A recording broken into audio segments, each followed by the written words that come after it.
ਦਰਸ਼ਕੋ break ਤੋਂ ਬਾਅਦ ਤੁਹਾਡਾ ਸਭ ਦਾ ਭਰਪੂਰ ਸਵਾਗਤ ਹੈ। ਦੂਸਰੇ ਸੈਗਮੈਂਟ ਦੇ ਵਿੱਚ ਆਪਾਂ ਗੱਲਬਾਤ ਕਰਨ ਜਾ ਰਹੇ ਕਿ ਕਿਸ ਤਰ੍ਹਾਂ ਕੁਵੈਤ ਦੇ ਇੱਕ ਮੈਂਬਰ ਪਾਰਲੀਮੈਂਟ ਨੇ ਕਿਹਾ ਹੈ ਕਿ ਭਾਰਤ ਵਿੱਚ ਇਸਲਾਮ ਵਿਰੋਧੀ ਹਿੰਦੂਤਵੀ ਲਹਿਰ ਦੇ ਚਲਦਿਆਂ ਕੁਵੈਤ ਸਰਕਾਰ ਭਾਰਤ ਨਾਲ ਸਿਹਤ ਮਾਮਲਿਆਂ ਸੰਬੰਧੀ ਕੀਤੇ ਗਏ ਸਾਰੇ ਵਾਅਦੇ ਰੱਦ ਕਰੇ। ਦੂਸਰੇ ਪਾਸੇ ਬੀਜੇਪੀ ਦੇ ਇੱਕ ਜਾਲੀ ਮੁਸਲਮਾਨ ਚਿਹਰੇ ਸੈयद नकवी ने किया है कि बीजेपी ਨੂੰ ਖਾਮਖਾ ਬਦਨਾਮ ਕੀਤਾ ਜਾ ਰਿਹਾ ਹੈ। ਭਾਰਤ ਵਿੱਚ ਮੁਸਲਮਾਨ ਬਹੁਤ ਖੁਸ਼ ਹਨ। ਇਸ ਵਿਸ਼ੇ ਦੇ ਉੱਪਰ ਹੁਣ ਆਪਾਂ ਗੱਲਬਾਤ ਕਰਨ ਜਾ ਰਹੇ ਹਾਂ। ਸੋ ਅਸੀਂ ਚਾਹਾਂਗੇ ਕਿ ਤੁਸੀਂ ਸਾਡੇ ਨਾਲ ਇਸੇ ਤਰ੍ਹਾਂ ਹੀ ਬਣੇ ਰਹਿਣਾ। ਦੇਖਣ ਸੁਣਨ ਲਈ ਤੁਹਾਡਾ ਸਭ ਦਾ ਬਹੁਤ ਬਹੁਤ ਸ਼ੁਕਰੀਆ ਜੀ। ਡਾਕਟਰ ਸਾਹਿਬ ਕੀ ਵਿਚਾਰਾਂ ਨੇ ਤੁਹਾਡੇ?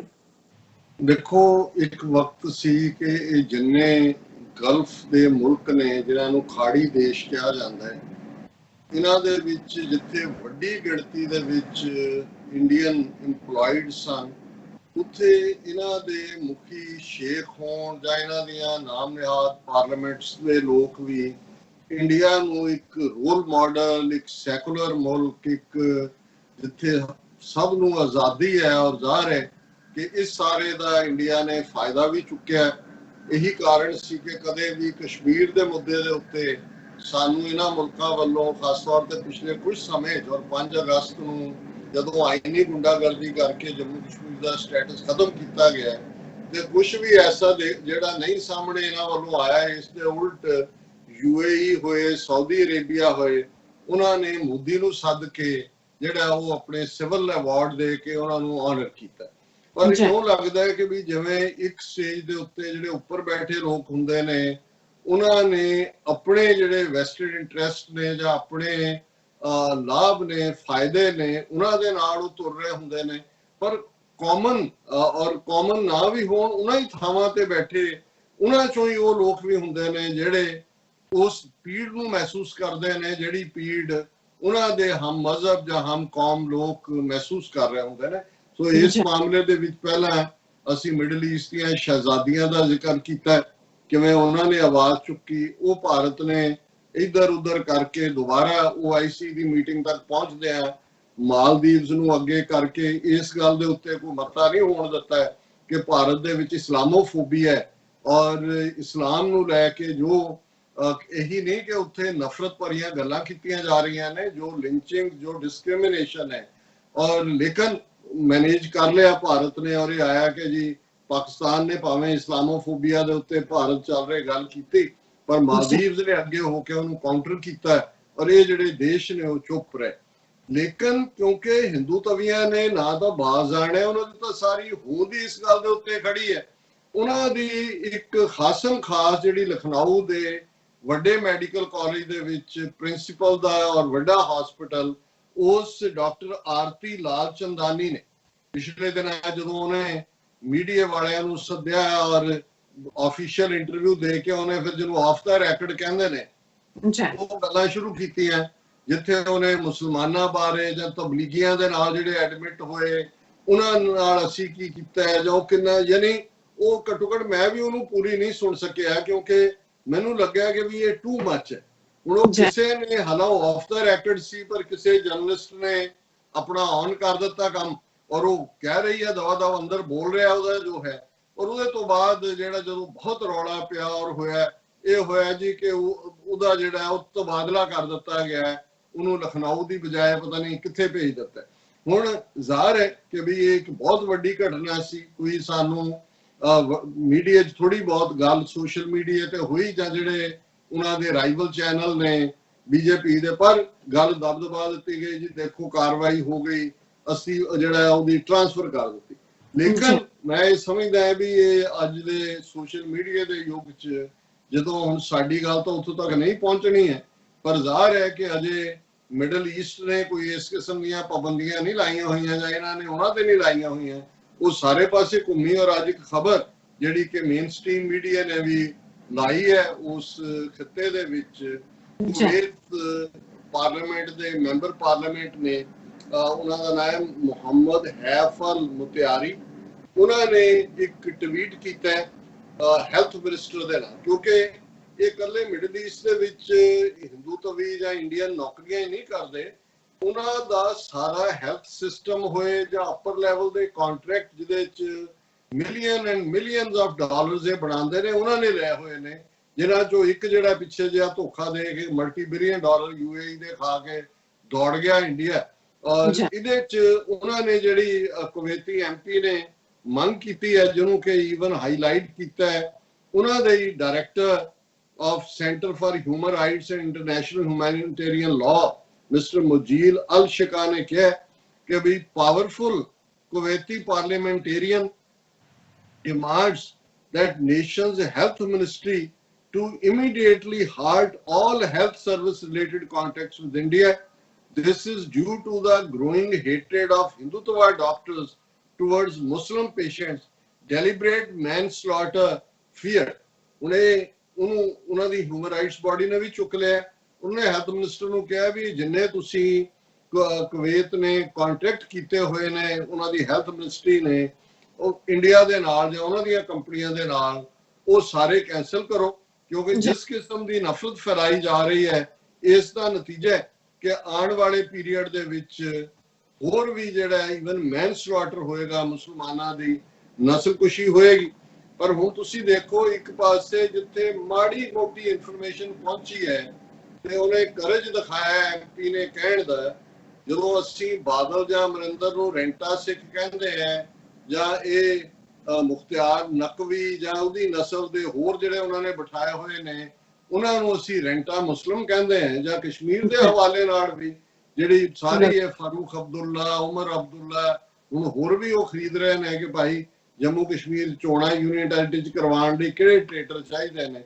ਕਿ ਇੱਕ ਪਾਸੇ ਕਿਸ ਹੱਦ ਤੱਕ ਇਸਲਾਮੋਫੋਬੀਆ ਹੀ ਨਹੀਂ ਹੈ, ਮੁਸਲਮਾਨਾਂ ਨੂੰ ਨਿਸ਼ਾਨਾ ਬਣਾਇਆ ਗਿਆ ਹੈ, ਲੇਕਿਨ ਇਹਨੂੰ ਗੁਲਾਮੀ ਕੀ ਹੁੰਦੀ ਹੈ ਇਸ ਤੋਂ ਤੁਸੀਂ ਅੰਦਾਜ਼ਾ ਲਾਓ ਕਿ ਨਾਲ ਦੀ ਨਾਲ ਜਿਹੜਾ ਇਹਨਾਂ ਦਾ ਮਾਈਨੋਰਿਟੀਜ਼ ਨਾਲ ਨੂੰ ਡੀਲ ਕਰਨ ਵਾਲੀ ਮਿਨਿਸਟਰੀ ਇਹਨਾਂ ਨੇ ਬਣਾਈ ਹੋਈ ਹੈ, ਮਾਈਨੋਰਿਟੀ ਅਫੇਅਰਸ ਮਿਨਿਸਟਰ ਹੈ ਉਹਨਾਂ ਦਾ ਮੁਖਤਾਰ ਅਬਾਸ ਨਕਵੀ। ਉਹਨੇ ਇਹ ਕਿਹਾ ਔਰ ਹੈਡਲਾਈਨ ਇਹਨੇ ਲਾਈ ਹੈ, Naqvi ਫਲੇਜ਼ bogus bashing brigade for defaming India says they cannot digest the positive atmosphere in the country। ਕਿ ਜੀ ਇਹ ਸਾਰੀ ਬੋਗਸ ਲੋਕ ਨੇ ਜਿਹੜੇ ਕਹਿ ਰਹੇ ਨੇ ਕਿ ਭਾਰਤ ਦੇ ਵਿੱਚ ਜਿਹੜਾ ਉਹ ਕੋਈ ਇਸਲਾਮਿਕ ਜਿਹੜੀਆਂ ਵੈਲਿਊਜ਼ ਲਈ ਹੇਟਡ ਜਾਂ ਮੁਸਲਮਾਨਾਂ ਦੇ ਲਈ ਕੋਈ ਉਹਨਾਂ ਨਾਲ ਧੱਕਾ ਹੋ ਰਿਹਾ। ਉਹਨੇ ਕਿਹਾ bogus bashing brigade was trying to raise bogey of Islamophobia, intolerance, safety of minorities to defame India and disturb the fabric of its communal harmony and unity, as it was unable to digest the positive atmosphere and constructive mood in the country। ਕਿ ਜਿਹੜਾ ਭਾਰਤ ਦੇ ਵਿੱਚ ਬੜਾ ਵਿਕਾਸ ਹੋ ਰਿਹਾ ਹੈ ਔਰ ਬੜੀ ਟੋਲਰੈਂਸ ਹੈ, ਇਹਨੂੰ ਸਹਾਰ ਨਹੀਂ ਰਹੇ ਔਰ ਇਹ ਸਾਰੇ ਲੋਕ ਕੰਸਪਾਇਰ ਕਰ ਰਹੇ ਨੇ, ਸਾਜ਼ਿਸ਼ ਰਚ ਰਹੇ ਨੇ ਤਾਂ ਕਿ ਜਿਹੜਾ ਮਾਈਨੋਰਿਟੀ ਦੇ ਇਸ ਉਹਨਾਂ ਨਾਲ ਧੱਕੇ ਦੀ ਗੱਲ ਨੂੰ ਲੈ ਕੇ ਭਾਰਤ ਨੂੰ ਬਦਨਾਮ ਕਰਨ। ਉਹਨਾਂ ਕਿਹਾ ਜੀ ਭਾਰਤ ਬੜੀ ਇਨਕਲੂਸਿਵ ਫੈਮਿਲੀ ਹੈ, working for prosperity of all with commitment to nationalism. ਔਰ ਉਹਨਾਂ ਨੇ ਕਿਹਾ ਸਭ ਕਾ ਸਾਥ, ਸਭ ਕਾ ਵਿਕਾਸ, ਸਭ ਕਾ ਵਿਸ਼ਵਾਸ, ਏਕ ਭਾਰਤ श्रेष्ठ भारत, ਇਹ ਸਾਡੇ ਨਿਸ਼ਾਨੇ ਨੇ। ਸੋ ਮੈਂ ਇਸ ਦੇ ਉੱਤੇ ਹੋਰ ਕਮੈਂਟ ਨਹੀਂ ਕਰਨਾ ਚਾਹੁੰਦਾ। ਇਹਦੇ ਤੋਂ ਤੁਸੀਂ ਅੰਦਾਜ਼ਾ ਲਾ ਲਓ ਕਿ ਗੁਲਾਮੀ ਕਿਹਨੂੰ ਕਹਿੰਦੇ ਨੇ, ਵਿਕਣਾ ਕਿਹਨੂੰ ਕਹਿੰਦੇ ਨੇ, ਤੇ ਆਪਣੀ ਕੌਮ ਨੂੰ ਮਰਵਾਉਣ ਦੇ ਲਈ, ਮਾਰਨ ਦੇ ਲਈ ਦੁਸ਼ਮਣ ਦੇ ਹੱਥ 'ਚ ਹੱਥ ਠੋਕਾ ਬਣੇ ਇਹ ਲੋਕ ਕਿੰਨੇ ਸਸਤੇ ਵਿਕੇ ਹੋਏ ਨੇ। ਔਰ ਇਸ ਸਾਰੇ ਦੇ ਨਾਲ ਨਾਲ ਅਸੀਂ ਇਹ ਵੀ ਦੇਖਦੇ ਹਾਂ ਕਿ ਵੀ ਗੱਲ ਉਹਨਾਂ ਦੇ ਖਿੱਤੇ 'ਚ ਰਹਿੰਦੇ ਆ ਤਾਂ ਵਿਕੇ ਹੋਇਆਂ ਦੀ ਸਮਝ ਆ ਸਕਦੀ ਹੈ। ਉਹ ਹਮੇਸ਼ਾ ਹਰ ਕੌਮ 'ਚ ਵਿਕਦੇ ਆਏ ਨੇ ਲੋਕ, ਸਸਤੇ ਵੀ ਵਿਕਦੇ ਨੇ, ਉਧਾਰ 'ਚ ਵੀ ਵਿਕਦੇ ਨੇ। ਲੇਕਿਨ ਜੇ ਅਸੀਂ ਹੁਣ ਇਵਨ ਪਾਕਿਸਤਾਨ ਦੇ ਕੰਟੈਕਟ ਜਦੋਂ ਮੈਂ ਖਬਰ ਦੇਖੀ ਮੈਂ ਕਿਹਾ ਕਿ ਵੀ ਇਹ ਕੀ ਸੁਝਦੀ ਹੈ। ਹੁਣ ਡੌਨ ਬੜਾ ਰੈਪੂਟੇਬਲ ਅਖਬਾਰ ਹੈ, ਕਾਇਦੇ ਆਜ਼ਮ ਨਾਲ ਸੰਬੰਧ ਜੁੜਦਾ ਹੈ। ਇੱਕ ਜ਼ਮਾਨੇ ਦੇ ਵਿੱਚ ਅੰਗਰੇਜ਼ੀ ਦੇ ਵਿੱਚ ਇਹੀ ਆਵਾਜ਼ ਮੰਨੀ ਜਾਂਦੀ ਸੀ।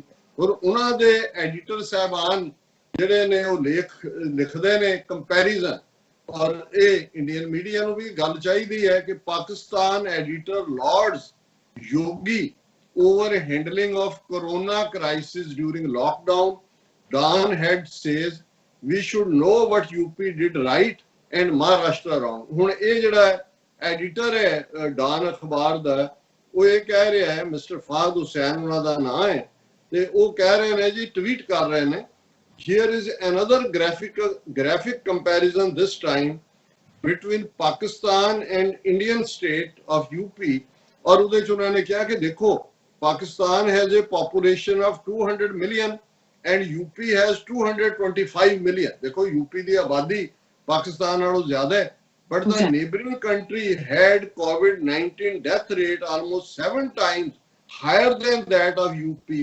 FAD also compared Pakistan, ਹੁਣ ਉਹ ਦੋ ਸਟੇਟਾਂ ਨੂੰ ਇੰਡੀਆ ਦੀ ਦੇਖੋ ਜੀ, यूपी ਦੀ ਤਾਂ ਆਬਾਦੀ ਪਾਕਿਸਤਾਨ ਨਾਲੋਂ ਜ਼ਿਆਦਾ ਹੈ, ਉਹਨਾਂ ਨੇ ਦੇਖੋ ਕਿਵੇਂ ਕੰਟਰੋਲ ਕੀਤਾ। ਹਾਂ, ਮਹਾਰਾਸ਼ਟਰ ਨੇ ਮਾੜਾ ਕੀਤਾ, ਪਾਕਿਸਤਾਨ ਨਾਲੋਂ ਵੀ ਮਾੜਾ।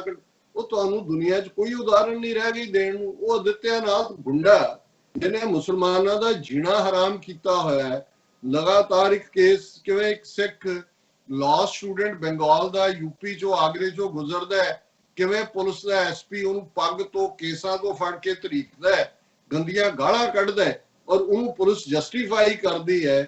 ਇਹੀ ਹਾਲ ਮੁਸਲਮਾਨਾਂ ਦੇ ਨਾਲ ਆ। ਜਿਹੜੀ ਡਾਕਟਰ ਦਾ ਜ਼ਿਕਰ ਕੀਤਾ ਹੈ, ਪੈਰ ਪੈਰ ਦੇ ਉੱਤੇ ਕਿੰਨੇ 100 ਨਹੀਂ ਹਜ਼ਾਰਾਂ ਚ ਫੇਕ ਐਨਕਾਊਂਟਰ ਇਸ ਆਦਿੱਤਿਆਨਾਥ ਨੇ ਬਣਾਏ ਨੇ।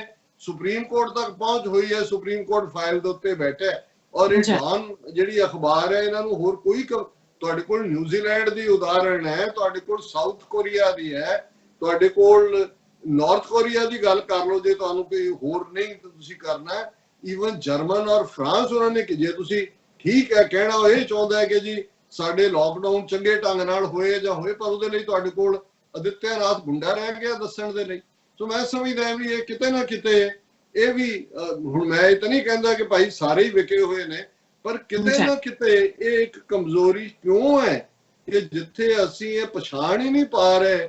ਔਰ ਕਿਹੜਾ यूपी 'ਚੋਂ ਖਬਰਾਂ ਜਿਹੜੀਆਂ ਨੇ ਠੀਕ ਨਿਕਲ ਰਹੀਆਂ ਨੇ, ਕਿੰਨੇ ਮਰ ਗਏ, ਗਲ ਗਏ, ਉਹ ਆਮ ਜਿਹੜੀਆਂ ਡੈਥਸ ਨੇ ਉਹਨਾਂ ਨੂੰ ਲੁਕਾਇਆ ਹੁੰਦਾ ਕੋਵਿਡ-19 ਦੇ ਹਵਾਲੇ ਨਾਲ। ਤਾਂ ਈਵਨ ਟਰੰਪ ਕਹਿ ਰਿਹਾ, ਉਹ ਕਹਿੰਦਾ ਕਿ ਜੀ ਇੰਡੀਆ ਚਾਈਨਾ ਟੈਸਟ ਕਰੋ, ਅਮਰੀਕਾ ਨਾਲੋਂ ਜ਼ਿਆਦਾ ਕੇਸ। ਚਾਈਨਾ ਦਾ ਤਾਂ ਸਮਝ ਆਇਆ ਉਹਨਾਂ ਨੂੰ, ਤਾਂ ਪਹਿਲੇ ਦਿਨ ਤੋਂ ਟਾਰਗੇਟ ਕੀਤਾ। ਉਹ ਕਹਿੰਦਾ ਇੰਡੀਆ 'ਚ ਜ਼ਿਆਦਾ ਕੇਸ ਨੇ ਅਮਰੀਕਾ ਨਾਲੋਂ, ਤੇ यूपी ਇੰਡੀਆ 'ਚ ਨਹੀਂ ਹੈ।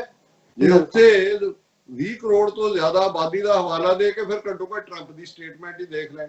ਸੋ ਇਹ ਇੱਕ ਅਫਸੋਸਨਾਕ ਹੁੰਦਾ ਹੈ ਜਦੋਂ ਕਿ ਇਸ ਲਾਈਨ ਦੇ ਉੱਤੇ ਇਹ ਤੁਰਨ ਦੀ ਕੋਸ਼ਿਸ਼ ਹੁੰਦੀ ਹੈ। ਔਰ ਦੂਸਰੇ ਪਾਸੇ ਅਸੀਂ ਦੇਖ ਰਹੇ ਉਹੀ ਭਾਰਤ ਹੈ, ਉਹਦਾ ਸੁਪਰੀਮ ਕੋਰਟ ਕਸ਼ਮੀਰ ਦਾ ਆਲਮੋਸਟ ਜਿਹੜਾ ਹੈ 10 ਮਹੀਨੇ ਤੋਂ ਜ਼ਿਆਦਾ ਹੋ ਗਏ ਨੇ, ਔਰ ਆਉਣ ਵਾਲੇ ਸੁਪਰੀਮ ਕੋਰਟ ਉਹਦੇ ਤੇ ਬੈਠਾ ਹੈ ਕਿ ਭਾਈ ਕਨਸਟੀਟਿਊਸ਼ਨਲੀ ਤੁਸੀਂ ਆਰਟੀਕਲ 370 ਐਬਰੋਗੇਟ ਕੀਤਾ ਹੈ।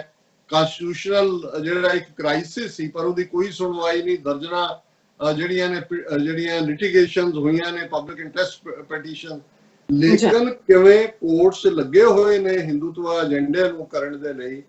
ਹਰਿਆਣੇ ਦੀ ਸਰਕਾਰ ਨੇ ਫੈਸਲਾ ਕੀਤਾ ਇੱਕਦਮ, ਇਸ ਕੋਵਿਡ-19 ਤੁਸੀਂ ਦੇਖ ਲਓ, ਇਹ ਕ੍ਰਾਈਸਿਸ ਦਾ ਫਾਇਦਾ ਚੁੱਕਣ ਦੀ ਕੀ ਲਾਈਨ ਹੈ। ਉਹਨਾਂ ਨੇ ਕਿਹਾ ਕਿ ਜੀ ਹਰਿਆਣੇ ਦੇ ਲੋਅਰ ਕੋਰਟਸ ਦੇ ਵਿੱਚ ਜਿਹੜੀ ਸਾਰੀ ਕਾਰਵਾਈ ਹੈ ਉਹ ਹਿੰਦੀ 'ਚ ਹੋਣੀ ਚਾਹੀਦੀ। ਇੱਕ ਗੱਲ ਦਾ ਧਿਆਨ ਰਹੇ ਕਿ ਹਿੰਦੀ ਜ਼ਬਾਨ ਬੇਸ਼ੱਕ ਇਹ ਉਹਨੂੰ ਰਾਸ਼ਟਰੀ ਜ਼ਬਾਨ ਜਾਂ ਕੌਮੀ ਜ਼ਬਾਨ ਕਹੀ ਜਾਣ, ਭਾਰਤ ਦੇ ਵਿੱਚ 27% ਤੋਂ ਜ਼ਿਆਦਾ ਲੋਕ ਹਿੰਦੀ ਨਹੀਂ ਬੋਲਦੇ। ਸੋ ਇਹਦਾ ਮਤਲਬ ਇਹ ਹੈ ਕਿ ਤੁਸੀਂ ਜਿਹੜਾ ਆਲਮੋਸਟ 73% ਲੋਕਾਂ ਦੇ ਉੱਤੇ ਉਹ ਜ਼ਬਾਨ ਥੋਪ ਰਹੇ ਹੋ ਜਿਹੜੀ ਲੋਕਾਂ ਦੀ ਜ਼ਬਾਨ ਨਹੀਂ ਹੈ। ਇਹੀ ਕਾਰਨ ਹੈ ਕਿ ਅਜੇ ਤੱਕ 72 ਸਾਲ ਬਾਅਦ ਵੀ, ਹਾਲਾਂ ਮੈਂ ਦੇਖ ਰਿਹਾ ਕਿ ਕਨਸਟੀਟਿਊਸ਼ਨਲੀ ਵੀ ਕਿੱਥੇ ਕਿਹਾ ਹੋਇਆ ਕਿ ਭਾਈ ਭਾਰਤ ਜਿਹੜਾ ਉਹ ਰਾਸ਼ਟਰੀ ਹਿੰਦੀ ਜਿਹੜੀ ਹੈ ਰਾਸ਼ਟਰੀ ਜ਼ਬਾਨ ਹੈ। ਹਾਲਾਂ ਜਿਹੜੀਆਂ ਰੀਜਨਲ ਲੈਂਗੁਏਜਸ ਨੇ ਉਹ ਰੈਕਗਨਾਈਜ਼ਡ ਨੇ, ਉਹਨਾਂ ਤੇ ਬੇਸਡ ਸੂਬੇ ਨੇ। ਪਰ ਇਸ ਕ੍ਰਾਈਸਿਸ ਦੇ ਵਿੱਚ ਕਿਵੇਂ ਹਰਿਆਣੇ ਦੀ ਸਰਕਾਰ ਇੱਕ ਕਾਨੂੰਨ ਲਿਆਈ ਕਿ ਭਾਈ ਸਾਰੇ ਕੰਮ ਜਿਹੜੇ ਨੇ ਅਦਾਲਤਾਂ ਦੇ ਲੋਅਰ ਉਹ ਹਿੰਦੀ ਦੇ ਵਿੱਚ ਕਰੋ।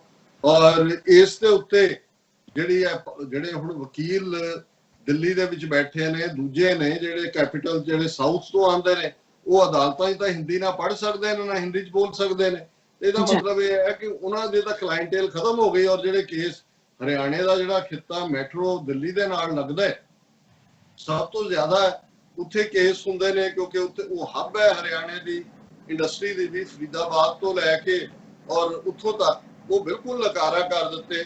ਔਰ ਹੁਣ ਜਦੋਂ ਇਸ ਦੇ ਉੱਤੇ PIL ਪਬਲਿਕ ਇੰਟਰਸਟ ਲਿਟੀਗੇਸ਼ਨ ਹੋਈ ਤੇ ਇਹ ਹੈ ਜੀ, supreme court refuses to entertain PIL against use of Hindi as official language in subordinate courts of Haryana। और इस बेंच ਨੂੰ खुद ਉਹਨਾਂ ਦਾ ਚੀਫ ਜਸਟਿਸ ਹੈਡ ਕਰ ਰਿਹਾ ਹੈ। ਉਹਨਾਂ ਨੇ ਕਿਹਾ ਕਿ ਜੀ ਇਹ ਦੇਖੋ CJ 80% of people don't understand court proceedings in English।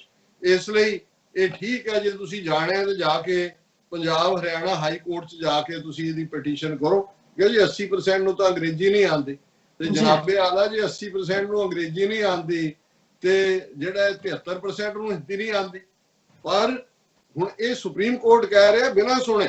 ਇਹਦਾ ਮਤਲਬ ਇਹ ਹੈ ਕਿ ਇਸ ਸਾਰੇ ਮੌਕੇ ਦੇ ਉੱਤੇ ਜੋ ਮਰਜ਼ੀ ਕਾਨੂੰਨ ਜਿਵੇਂ ਇਹਨਾਂ ਨੇ CA ਪੁਸ਼ ਕੀਤਾ, NRC ਕੀਤਾ, NRP ਕੀਤਾ, ਕਿਵੇਂ ਆਰਡੀਨੈਂਸ ਜਾਰੀ ਕਰਕੇ ਜੰਮੂ ਕਸ਼ਮੀਰ ਦੇ ਵਿੱਚ ਤਾਂ ਡੋਮਿਸਾਈਲ ਐਕਟ ਲੈ ਆਂਦਾ, ਕਿੰਨੇ ਕਾਨੂੰਨ ਜਿਹੜੇ ਨੇ ਉਹ ਨਕਾਰਾ ਕਰ ਦਿੱਤੇ। ਔਰ ਉਹਨਾਂ ਦਾ ਸੁਪਰੀਮ ਕੋਰਟ ਦਾ ਚੀਫ ਜਸਟਿਸ ਕਹਿ ਰਿਹਾ ਕਿ ਜੀ ਇਹਦੇ ਵਿੱਚ ਕੋਈ ਨਹੀਂ ਹੈ ਔਰ ਕੋਈ ਤੁਸੀਂ ਗਲਤ ਨਹੀਂ ਕੀਤਾ। show us the clause that excludes English।